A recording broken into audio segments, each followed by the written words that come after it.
There are lots of unanswered questions about the We scandal. Let's start with the very root question. Prime Minister says the whole purpose of this billion-dollar contract was to help young people get involved in charities and nonprofits, but there's already a program that's been doing that for 20 years. It's called the Canada Summer Jobs Program. He could have just given that program more money and resources and he would have been done. But instead, he outsourced that pre-existing program to a single organization without competition that had paid his family over $300,000 in the preceding years. He did not recuse himself, and of course it was impossible for him to recuse himself because he was the originator of this idea. He created it in the first place. He claims public servants told him there was no other way to deliver this program. Of course, that is not only untrue, it is impossible given that the program is already delivered by the Employment and Social Development Department and has been for 2 decades. There was no need to give it a new name and to farm it out to a new Trudeau-linked organization. He needs to explain where exactly the idea came from. Did the We organization call him and suggest it? Did it come through the staff in his office? Did it come out of his own head? Did members of his families who had been paid by the organization suggest it to him? We need to hear from him directly on these questions because only he has the answers. Only he knows how this came about and how it came to be. He is the one who can answer these questions. Now, the Finance Committee has been tasked by the House of Commons to put together hearings and scrutinize all the COVID-19 related spending. This would have been $1 billion of that spending.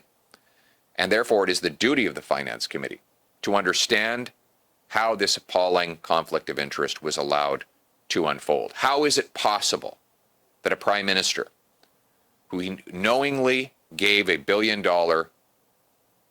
sole source contract to an organization that had paid his family over $300,000? We need answers to these questions. Tomorrow at noon, we have a deadline to submit all of our witnesses in the Finance Committee's study into the We scandal.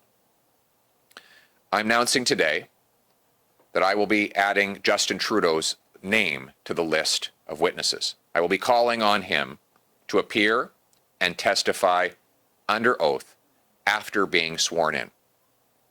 Normally, prime ministers don't appear before parliamentary committees, but these are not normal times. This prime minister has shut down Parliament, preventing us from doing daily question period. Therefore, we cannot hold him to account there. Also, this scandal is about him and him alone. It is his family, the Trudeau family, that got the money.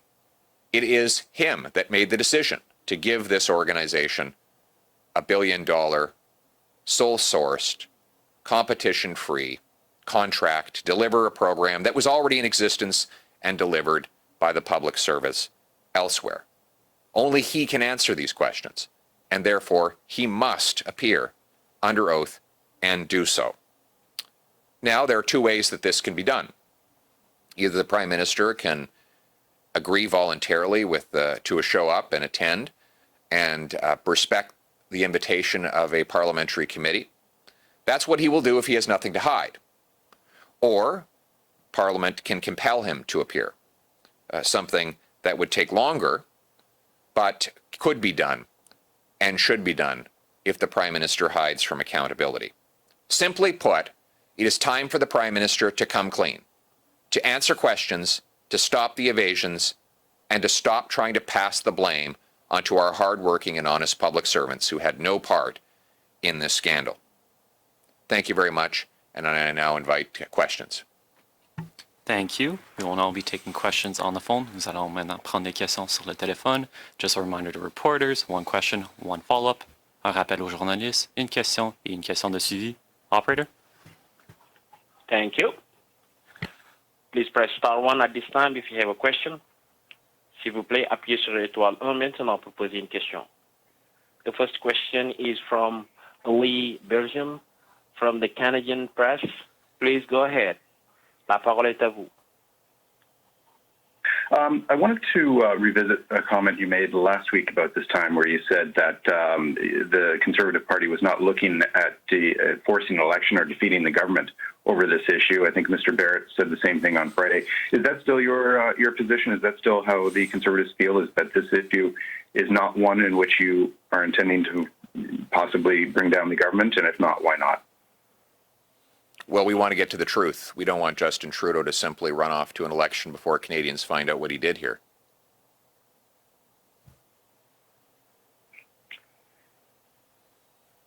And what is Prime Ministers, as you say, do not often testify at committees. You say that you could compel him to appear. Can you walk us through the steps that would be involved in compelling a Prime Minister to appear at committee? Well, I'll turn your attention to a book written by former Liberal MP and parliamentary scholar Derek Lee, The Power of Parliamentary Houses to Send for Persons, Papers and Records, Chapter 11, Requiring Attendance of Government Ministers who are members of a House. In respect, quote, and in respect of obtaining their attendance before House committees, there are no special rules applicable to ministers simply because they are ministers. Although attendance is usually arranged by invitation, their attendance may be ordered by the House. He is a minister. He just happens to be the Prime Minister. But Mr. Lee is correct that the House can order a Prime Minister to appear and testify. We hope it doesn't come to that. We hope that the Prime Minister will say that he has nothing to hide and just accept the invitation that I will put before the committee tomorrow. But we'll see. If he says no, then we know he's definitely hiding and covering up. Operator, next question. Thank you. The next question is from Mary Walsh from the Globe and Mail. Please go ahead. La parole est à vous. Your line is open. Hi, thank you. Mr. Poilievre, I'm wondering if you have already proposed this idea of having Mr. Trudeau testify to the other parties and what response you've had from them. I have not, but they will. Each party is allowed to submit its own witness list. And we have a set number of witnesses that we're allowed to include based on the size of our party at the committee. And I will simply add Mr. Trudeau to the list. If there's any dispute about his willingness or ability to attend, then we will simply put it to a motion. If the opposition parties are interested in getting to the truth, they will vote in favor of that motion. Okay, and who else are you going to call? Are you also calling the Kielburgers? We'll have more news on that in the days ahead, but we will definitely be calling Bill Morneau and Justin Trudeau. Operator, one more question before we go to the room. Thank you. Once again, please press star one if you have a question. De nouveau, n'hésitez pas à appuyer sur étoile 1 pour toute question. Donc, la prochaine question, the next question is from Raisa Patel from CBC. La prochaine question est de Raisa Patel de CBC. Please go ahead. La parole est à vous. I'm wondering, would recusal on the part of Prime Minister Justin Trudeau and also Minister Morneau have been enough to address your concerns about this contract? No, not at all. This contract itself makes exactly 0 sense.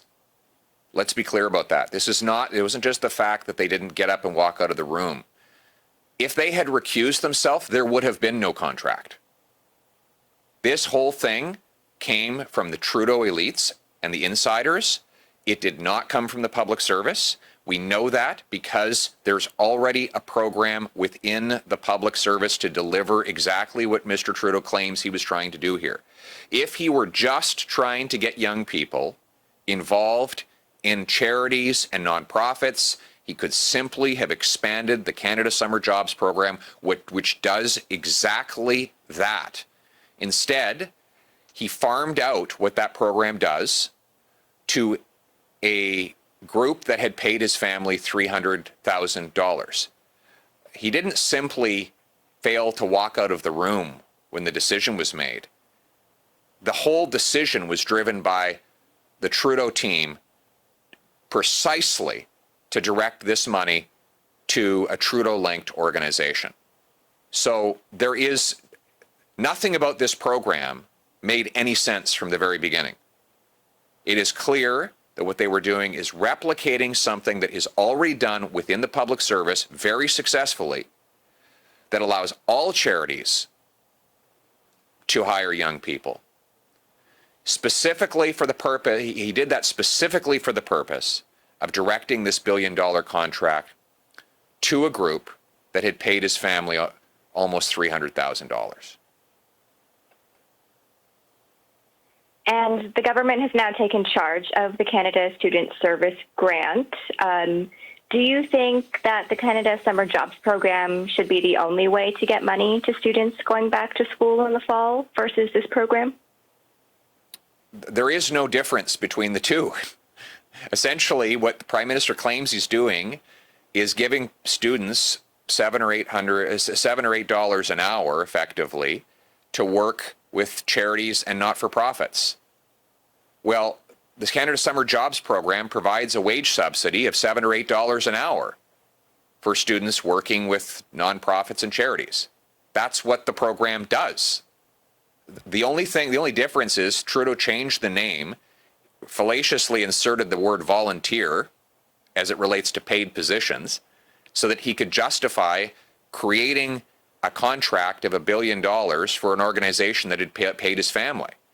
There is no distinction between the objectives of the two programs. All he needed to do was give the money to the Canada Summer Jobs Program, create more positions at charities and not-for-profits, and the program would have been administered cleanly and simply and without any controversy.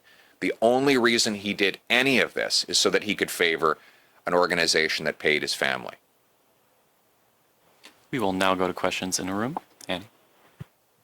Hi, it's Annie with CTV National News. Trudeau has already been found guilty of violating the Ethics Act twice, and he continues to govern. Do you think that the Ethics Commissioner's office has enough teeth, and what do you hope comes out of this most recent investigation? Well, I think that the Ethics Commissioner should be empowered to look at all documents and interview all witnesses. Those are the powers that he needed in the last Trudeau investigation. I also think it's important that the police, whether it's the RCMP or if they give it to another more independent police force, look into whether the criminal code is at play here. And then it will ultimately be up to the Canadian people to render a judgment and make consequences for Justin Trudeau. RCMP, and I know that you've called for an RCMP investigation. I'm wondering if you've heard anything about that investigation, and what do you believe is criminal about the WE scandal or controversy? Well, first of all, the RCMP says that claims that they don't make public the status or non-status of an investigation. So they will not tell us what they're planning to do at this point. That said, we're watching very carefully. We know that Justin Trudeau violated the criminal code when he took $200,000 or $300,000 worth of free vacations from someone who had met with him about getting a $15 million grant. We made an RCMP complaint at that time.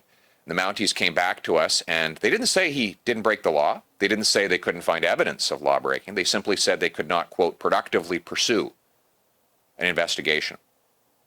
This is the same RCMP with which Justin Trudeau personally interfered in order to have charges laid against a sitting admiral, vice admiral. So we have very serious concerns about whether or not the Prime Minister will try again to interfere with law enforcement in order to protect himself from a proper investigation. And that's why we're watching very carefully and considering what are the best ways to make sure that an independent a criminal investigation occurs.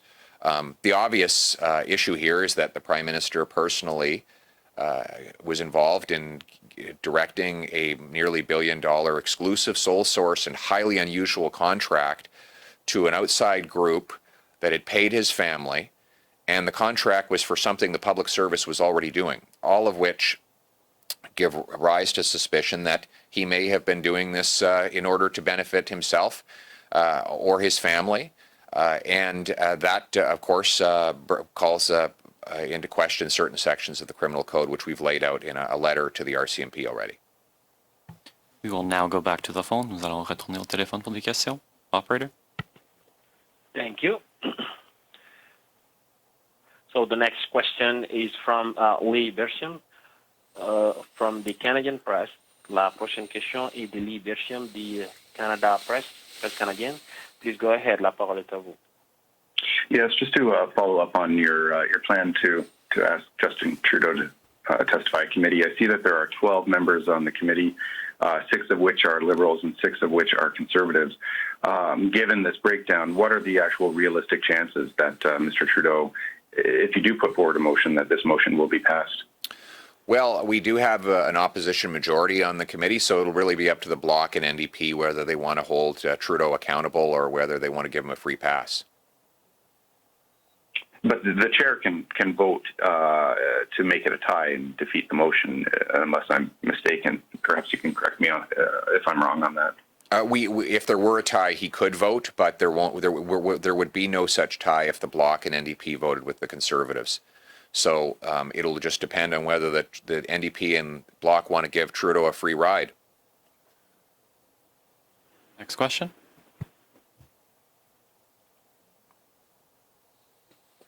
There are no questions raised at this time.